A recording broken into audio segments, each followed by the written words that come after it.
Mr. Nick Harbin, the sag was the so Ellen Amber pursued Ram Scad McCone. So Ellen Amber pursued it very fast. Scad Sir Rock was the honors of Rex, there's still rush it as it. Yeah, we need a higher fable enough at the fun. That's neat ballot. Wait, if the nitty. What's up, guys? Mason the Brock Henderson here, and this is Superman and Lois Season 2, Episode 4, The Inverse Method. So thankfully, once again, good episode. I'm having a good time.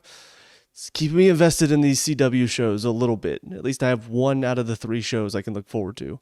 And to be fair, one of the 2 that I'm not looking forward to is about to end, so I think I'll be fine overall. But this one, I thought it was pretty good. I will say there are a couple of stories that are not for me, and I'll explain why. So first of all, the story with Lois. I already talked a little bit about how I'm not really fully connected to this story, but I like Lois as a character, so that's sort of my emotional investment, is I want her to be able to succeed with helping out her sister.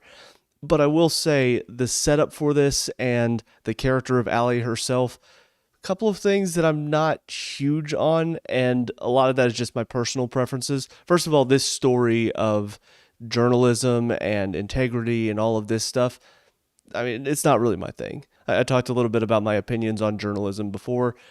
I'm kind of still in the same boat. I don't really think journalism is that big of a deal, and they really treat it with a lot of respect and awe, and she's one of the best journalists ever, and she has so much integrity, and she always tells the truth, and I'm thinking, yeah, this is not realistic. But anyways, I will say the other part of it is Allie.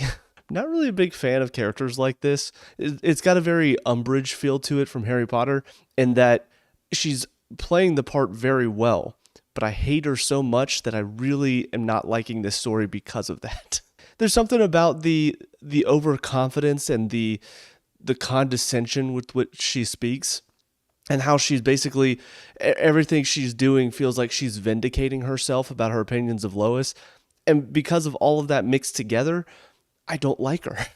And I know that's part of the point, you're not supposed to, but when you make a character that's so unlikable that you almost don't want to watch because of that character, you might have done your job a little too well. So I will say there is that part of me that is looking forward to the moment when Lois manages to turn the tables on her, because that's why you make characters like this, because it's so much more satisfying whenever she gets her comeuppance.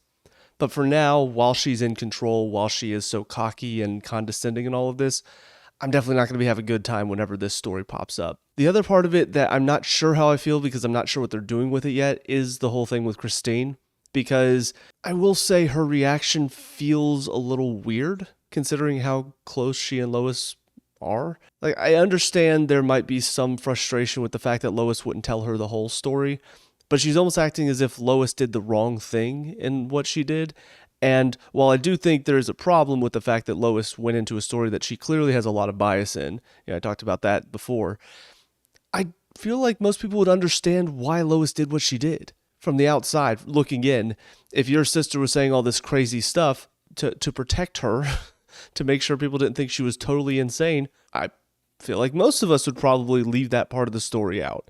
So for Christine to act like she did something so horrible, like, you can criticize her for going into the story when she has bias, but to criticize that decision, it's part of, she's human. And that's why she shouldn't be doing a story that she's so biased in, because she is likely to make decisions like that. So I don't know if her frustration, like I said, maybe it was more so the fact that Lois didn't tell her about that part of it. But I will say I was worried whenever Christine first went in to the seminar, because I had this concern that maybe they were going to try to make her essentially turn and start following Allie as well, because she's just so good at convincing people, guys. Here's my thing, and they could be doing this. Christine is smart enough to see that this is clearly a setup. First of all, Allie already knew who she was, even with the wig on. She had this spy camera ready and set up to basically the perfect time, as Lucy is saying all this stuff to Lois, perfect time to have it set up, turn on, and then show it to Christine to make her lose faith in Lois, which then will probably lead to her turning on Lois. I feel like Christine is smart enough to see all of that. At least I feel like I remember her being pretty intelligent in the first season. So if she is falling for all of this, I'll be a little disappointed. But at the same time, they could also be doing something where she did see through all of this, and she realized the best way to get close is to pretend as if this did affect her, and that she did lose faith in Lois. And so that's why she's ignoring her. That's why she's calling, because clearly if Allie knew who she was and she knew that she was there and that Lois was there and set all of this up, clearly she has been keeping tabs on them of some sort. So Christine might realize this as well and decide, I need to play it as if I am losing faith in Lois, so that way I can get closer to Allie and maybe get a little bit deeper into her secrets and stuff. So I hope that's what they're doing with it. If not, then I will say it's a little detrimental to Christine as a character for me. Because if that's not what they're doing, I feel like the story is going to be more so, it'll be a moment where she sees something that makes her go, oh, maybe I was wrong about Allie and maybe Lois was right. And that's just not that interesting to me. The other story that was not as interesting to me is the stuff with Jonathan, and he just decided to start taking the stuff, and that's not interesting. It makes him seem very shallow. Like, oh, he's so desperate to be quarterback that he's willing to do this awful thing and break the rules, just like this other kid is doing. How's that interesting from a character's point of view? Like I said, it just makes him seem shallow, that he is so desperate to be quarterback that he's willing to do that. I get a lot of people would fall into that temptation, but you kind of want to see him maybe take a different approach, especially, like I said, a lot of these characters do seem to be a bit more mature. So I was kind of hoping that maybe there was something a bit deeper here. But no, it's just he wants to take it so that way he can be quarterback, and he's going to suffer the side effects. He's going to suffer some of the issues that come with that. And at some point, he probably will get found out, and he'll probably deal with the consequences for it. So it just seems silly for him to go to these lengths just for the quarterback position. But now on to some of the more interesting things. So first of all, some of the less interesting things, if that makes sense. The lower stuff is stuff with Jordan right now. It's interesting in a sense of I don't know where they're going to go with it. And I do find it kind of funny that, yeah, he's trying to help out this store that somebody he knows owns and that they're trying to get off the ground. He sees these shoplifters, and so he helps out secretly, but nearly exposes his identity because of a camera. And I do find that kind of funny because he would do stuff like that as a kid. In his mind, he is just trying to help. And I think where they're taking it, I don't like the fact that Sam is basically doing this secretly, because I'm assuming he knows if Lois and Clark found out that this was happening, they probably wouldn't be happy. And so whenever they do inevitably find out that this is what's going on, they'll probably not be happy about it. So I do wish it wasn't a secretive thing, but I do like the idea of Jordan learning from his granddad, learning how to use his powers in a way that can help people without giving away who he is, because that's smart for a kid. You know, he realizes that he is not capable of doing this on his own. He's not capable of just figuring stuff out without making possibly some serious mistakes. Because it's one thing to figure things out on your own when it's something that only affects you. But if you're figuring out something like this that could affect a lot of people, for instance, trying to learn how to drive on your own, that's probably a little bit too much of a responsibility. You could hurt a lot of other people in the process. This obviously is a bigger scale than just driving. But the thing is, if people found out who he is, they could tie the dots back to Clark, which would expose him, which would expose their whole family. So it is a big responsibility, and it's something he shouldn't be taking on his own. So I'm glad he realized that. I'm glad his grandfather's willing to help as well. But like I said, I do wish they didn't keep it a secret, because there's going to be a point now where Clark and Lois find out and they're going to be all mad. And I'm sure by the end of that episode, they'll realize that this is for the best and that Jordan does need training and Clark doesn't have time to really help him right now. So I assume it'll all resolve itself nice and easy at the end. The other story, which I'm finding surprisingly engaging, and I feel like the first season was very much like this as well, is the Cushings. Because in the first season, I remember they were involved, and I was just thinking, okay, so this other family, Jordan seems to like the daughter, Clark and the mother were close in high school, maybe love interests, so it just felt like they were there to sort of be a little side story that would affect the Kent family. But then they became kind of a bigger deal as the season went on, and they were heavily involved in what Morgan Edge was doing, and then the backlash that they got from Morgan Edge. They really became sort of main characters alongside the Kent family. So in this season, they are kind of keeping them in the main story with Lana's political ambitions, and it's kind of interesting to see. I was not expecting a political drama in Superman and Lois to be engaging, but they're actually keeping me somewhat invested. And again, I think a lot of that is just down to this show is very mature in its writing, so Lana and Kyle realize that the I think his name's Dean, the other mayoral candidate. He's looking into possibly Sarah's past with what happened with her. And of course, they're worried about that because they don't want people to know about what she did before because they know how much it would affect her and maybe send her down that path again. So I'm glad they bring it up to her. I liked Sarah's response to it. And I even liked at the end, they go and talk to him and they basically just put it out in the open. Don't go after each other's family because they don't want to involve kids in this. Because like Kyle was saying, the guy has a daughter. They could easily go after her. But I'm glad that they do want to try to take that high ground. They're not going to go that low. And I don't know if he'll respect that decision, but it seems like for now, at least, he's saying he has another avenue to explore, which is obviously whatever happened with Kyle. And what I find interesting about it is he seems to reference the fact that he had a drinking problem, but I don't know if that means he knows about Kyle and this bartender, or if Kyle just assumed he does, and so that's why he's going to talk to her. But it does sort of make sense for Kyle, because at the beginning of the season, we saw how jealous he was getting and how suspicious he was of Lana and the guy that she was helping campaign.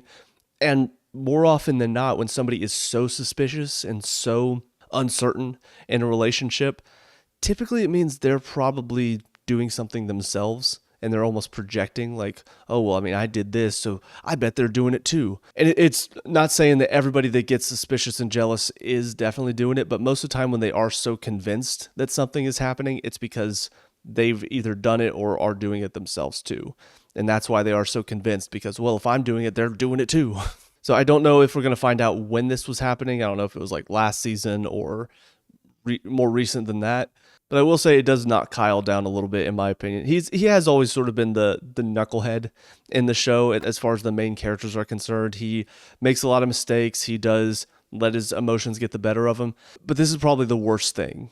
Out of all of the bad things that he's done, this is probably the worst thing for him. And it'll really depend on when this happened. Because if it happens sometime during the show time that we're currently in, I will say probably makes him an awful person.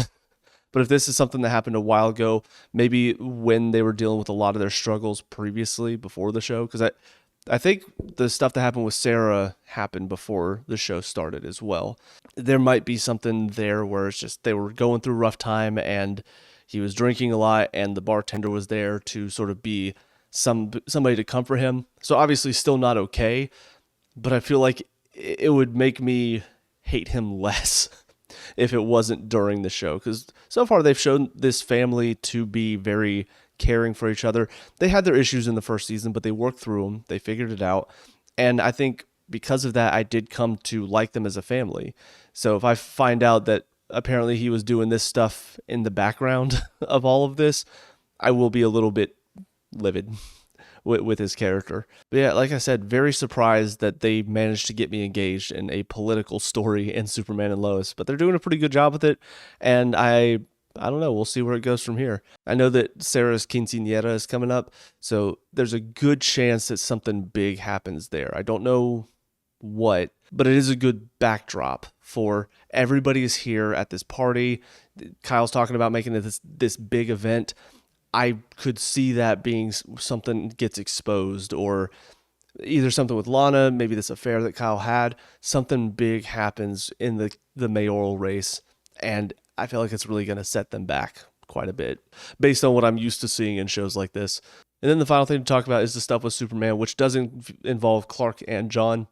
With John, I think this is kind of where the story was headed, is him doing something. Because even in the first battle between Clark and the Bizarro Superman, we could see he just pulls out the hammer even though he's not in a suit, which could have put him in very real danger if the Bizarro Superman didn't decide to fly off for some reason.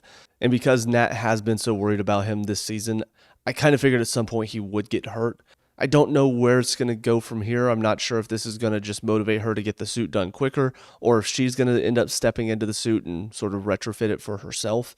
But I really do hope this doesn't turn into a pity party for most of this season, and she's just sort of sitting there blaming Clark for what he did, not being able to help her dad, and then just feeling sorry for herself that she's stuck.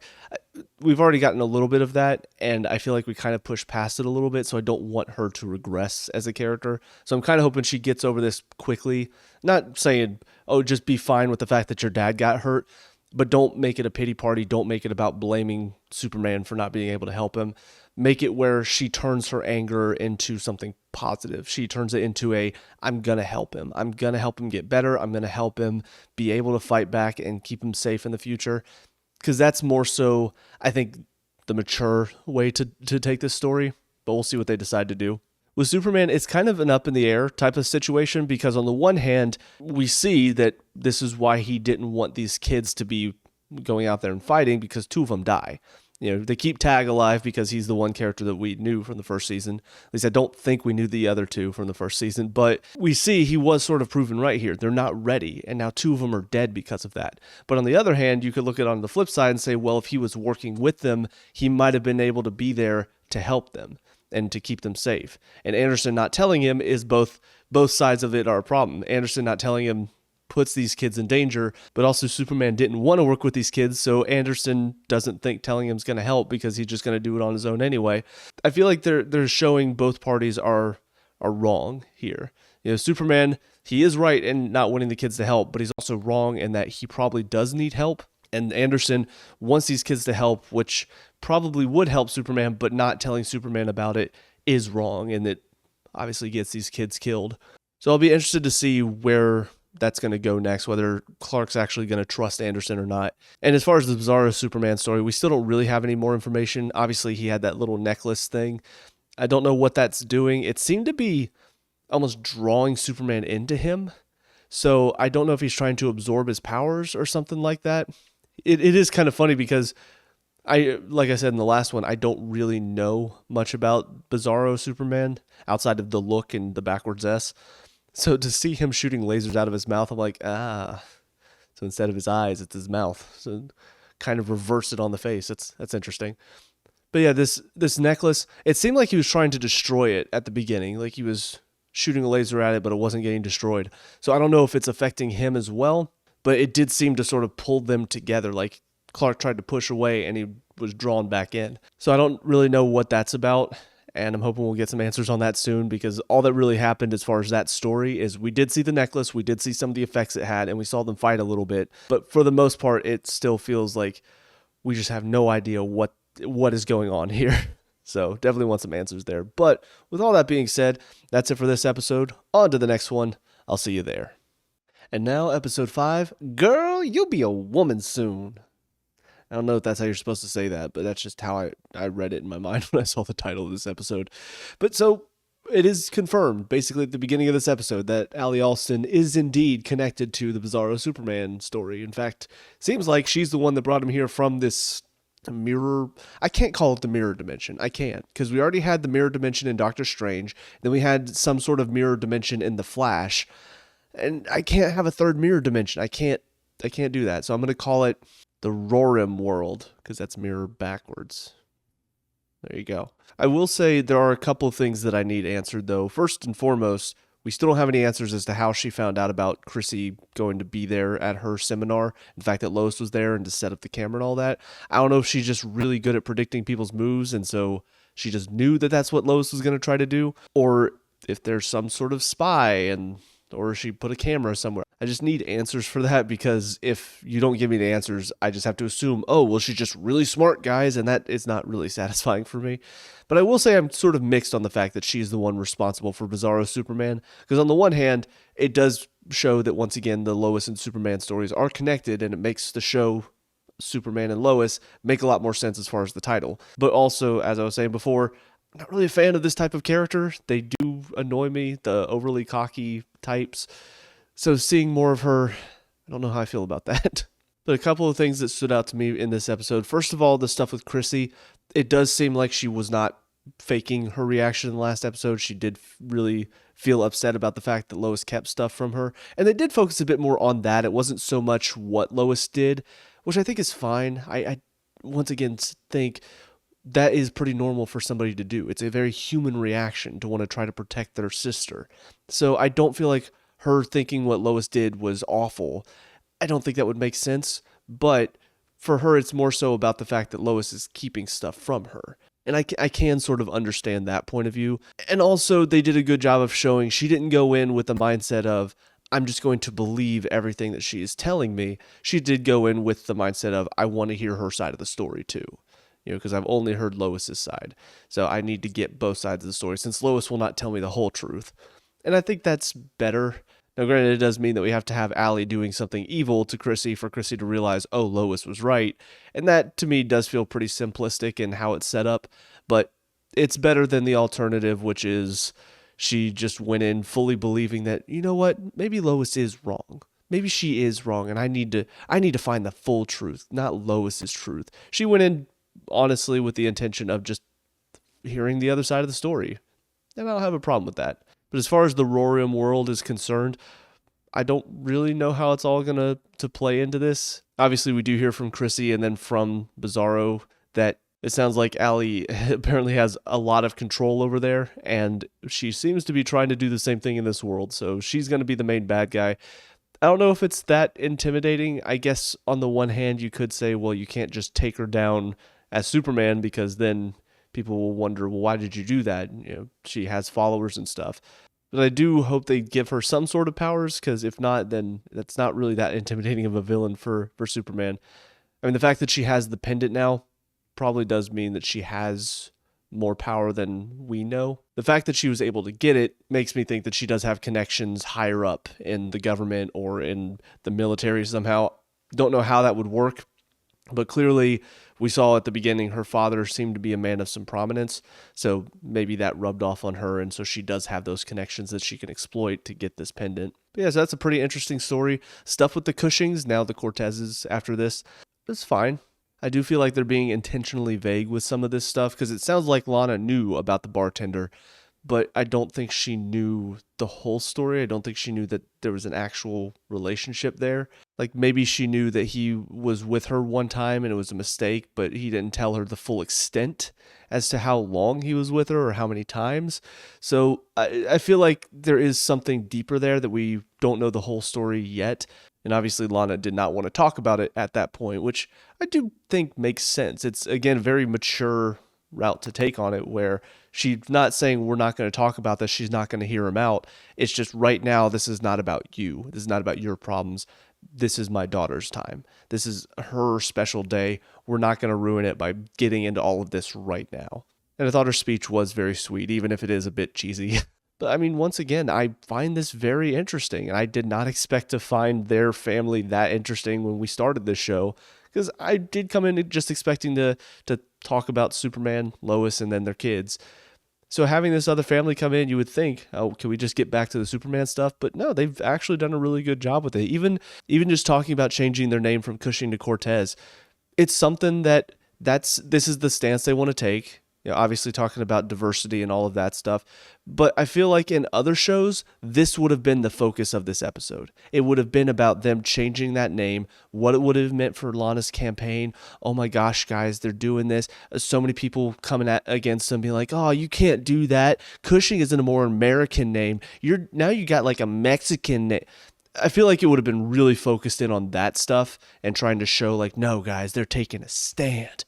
But as it is, they're doing it because they want to represent where they come from, which I think is fine. They even have Kyle say, it was different times back then, which is why their ancestor changed his name to Cushing, which also makes sense because, yeah, back in the day, might have not been as accepted in a small town like Smallville. But now we're living in a different time where they do accept it. People are not as put off by, oh, you have a Hispanic sounding name. Oh, I can't believe. People don't care about that now. Obviously, the mayor's going to make a snide little comment about it because they want him to be the douchey asshole that is running up against Lana to show what a piece of shit he is and make us want Lana to win more. So that was maybe a little heavy-handed with his response. Oh, you guys are really progressive. But overall, I think how they handled it, it was quick, it was efficient. They said what they wanted to say, and they moved on from it. And I think that's honestly how it should be handled. It's much more subtle, it's much more mature than what we see in shows like Supergirl or Batwoman or Legends of Tomorrow, where they're basically just smacking you over the head with their message. The stuff with Jordan and Jonathan, it was much more focused on Jonathan, the stuff he's taken right now. And it's very clear that it's making him a lot more aggressive, which I think we saw with, I think it's Timmy. is the other guy's name that's been taking the stuff too. Like we saw he was being very aggressive towards Jonathan and really putting him down. So Jonathan is now acting that way towards Jordan. So it is clearly having a side effect on him. And I do kind of hate the fact that he sort of reveals in this episode that he has been definitely using the stuff whenever his eyes start glowing. But of course, Jordan thinks that he's getting powers, and Jonathan just sort of rolls with that instead of telling them the truth. And so it's just adding lies on top of lies, and it's going to lead to a bigger fallout whenever Jordan finds out the truth. And I just hate stories like this. You know, we've seen it so many times where people are keeping secrets from each other, and instead of just coming out with the truth especially whenever they get found out, when they build on those lies, I hate it even more. I mean, we've seen it so many times, and I get so frustrated with it. And for Jonathan, I feel like it makes him such a weaker character that just out of nowhere, he just decided, you know what? I'm tired of being the weak one. I'm tired of losing out to this guy who's taking drugs. I'm tired of losing out to my brother who's got superpowers. So now I'm going to give myself this stuff. That makes him so weak. Like, seeing him deal with it in the first season, seeing some of the more mature moments with him where he accepts the fact he doesn't have superpowers. Obviously, he got upset in some of the episodes, but there were times when he was really proud of Jordan. You can see he really did have this true sense of pride that, look at my brother, man. He's powerful. He's got superpowers, and he's going to learn how to use them. He's going to be a superhero. That's kind of cool. Now they're taking it in much more of a jealousy way, and I just think that makes him so much less interesting. So I don't know how much longer this story is going to continue until somebody finds out the truth about what he's doing. I just hope it ends soon, because the longer this goes on, I figure there's going to be a bigger fallout between him and Jordan, and I don't know. I just don't want it to last that long, if I'm being honest. Yeah, that's about it for this one. So a lot of interesting stuff. We'll see where it goes. On to the next episode. I'll see you there. And now episode 6, Tried and True. Apologies for the lighting getting a lot brighter on this side. Fortunately, there's like a window way up there in the living room that I can't block off, and the sun keeps rising and rising and getting closer and closer to me. So just have to deal with that until I'm back in my room. But anyways, as far as this episode's concerned, I mean, pretty interesting. I will say the weak point for me has to be Henderson, and it's only because they're making his character very one note. You know, I thought maybe with the death of those 2 kids in his program, I thought maybe that would change him a bit, but it's almost made him double down on being an asshole in all of this. And just the fact that Superman went and left the conversation quickly to go save some people, a village in Russia, and he's just from that, oh, he's never going to tell me anything, is he? If he sticks around, even just a few more seconds to say, there's a village in Russia that's about to get hit by an avalanche, I need to save them, just those few seconds could mean the lives of all those people are gone. He has to go quickly. That's what he does. So for him to take that personally, like if it was something where he saved kind of what we saw at the beginning of the season, where he saved that, I think it was a North Korean sub that had nuclear stuff involved. If it were something like that, like a nuclear power plant in Russia was about to explode and he went and saved them and saved the power plant, then maybe you could have an argument for Henderson taking that a bit more personally, like you're helping Russians with their nuclear stuff, but he saved some random village from an avalanche. How are you going to take that and go, you know what, that's enough for me to take it up the chain of command and imprison him for treason? And the fact that he managed to get away with that is also a very weird thing to me. Like, as much as Superman has helped them in the past, all of a sudden this one guy comes up and says, hey, we need to imprison him. And they're just like, yeah, sure, go ahead. We believe in you. It feels very stupid. And I wish we could have seen that conversation take place and seen some pushback from people in charge instead of making it an enemy out of Superman. But it just feels way too simple that he was able to take it up the chain of command and have that happen. So that is the weakest part of this story for me. Everything else, I don't know. I will say I was a bit confused. Apparently, Ali Alston did not get the pendant from the government. It is... I'm gonna call him Laylock, because Bizarro just sounds too weird to me, and that's Kal-El backwards. So, but he apparently brought this pendant that he was trying to destroy from his world. So there are now 2 pendants in this world. So I was a little confused about that, but I guess that shows Allie doesn't have the connections I thought she did, but she's still very clearly powerful in some ways. But seeing how this world is mirrored, you know, showing the fight scene that Laylock went through, and then Kal-El goes through the same one here, I like how that happened. They even had the fight scene mirrored. I do wonder, I'm assuming they just shot the fight scene and then added some effects to make it look like this was Laylock and then flipped it in editing. I doubt they went through the same fight scene with him in the Laylock makeup and then flipped, or I guess the stuntman probably. I don't know if Tyler does his own stunts or not, but I would assume they just did the one shot and then flipped it and added editing afterwards. If not, then I mean, impressive that they managed to have two fight scenes look almost exactly identical. Who knows? I might look up that information and just see if that's what they did. But yeah, for me, that was actually probably the weakest story in this one, only because I feel like the stuff with Anderson and the government turning on Superman feels like it happened a little too quickly and for rather stupid reasons. The stuff with Jonathan, we're seeing it take the turn now. Jordan finds out in this episode, and it's really kind of ironic. And I don't know if they'll spell this out for us or not, or if they'll just sort of let us figure this out for ourselves as an intelligent audience. But it is very ironic that Jonathan, if he had just stuck with it, if he just kept doing his thing, Timmy would get found out and he would have started as the quarterback. Now, obviously, don't know if he would have done as well as he did against the Gators, but now his chance is fake. His chance is a fake chance because he put himself in this situation. He did all this great stuff, but it wasn't him. He cheated to get here. I think his reaction is pretty much what you'd expect from somebody who cheated to get to where they are and then got all these plaudits. It feels fake for him, and it should.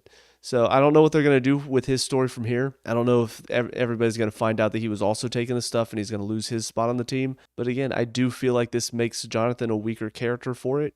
I hate the fact that he made this decision. And I feel like this would have been a good moral for us if we got to see him. Basically, the temptation is there. He wants to try it. He wants to do the stuff, but then he manages to resist, and then Timmy gets found out. The fact that, again, he didn't mention anything. Like, he knows about it. His girlfriend is selling Timmy the stuff, and maybe he doesn't want her to get in trouble by telling everybody that that's what she's doing. But even so, I mean, do you want to be dating a girl who's selling this stuff?